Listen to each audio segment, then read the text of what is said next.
When the earth was still green and the oceans brimming with life, gulls flew like white ribbons weaving between Sydney's land and sea. The silver gull never strays too far from land. They nest in large colonies on offshore islands. As their world grew smaller and smaller, the gulls moved closer to human settlements where scraps were abundant.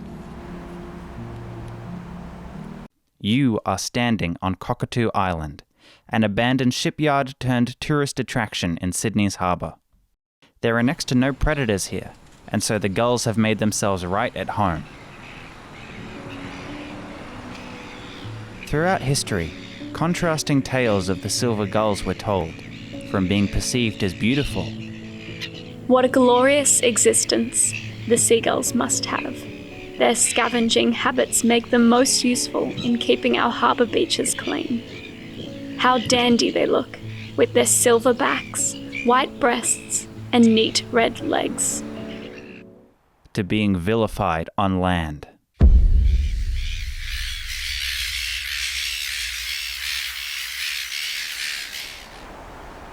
It is easy to forget that their experience of the world eclipses our human senses.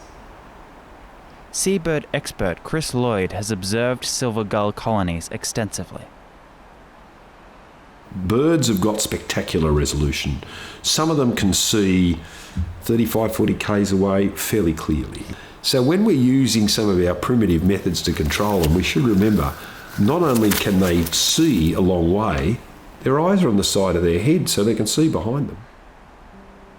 What else have their eyes seen? They've inhabited this land much longer than we've been picketing fences. I think Aboriginal management of the land was at a far finer scale than we imagined, and obviously Aboriginal management meant they understood these omnivores and how these cleaners worked and let them go and get on with their job, or didn't go near the part of the landscape they use. So they clean up the mess.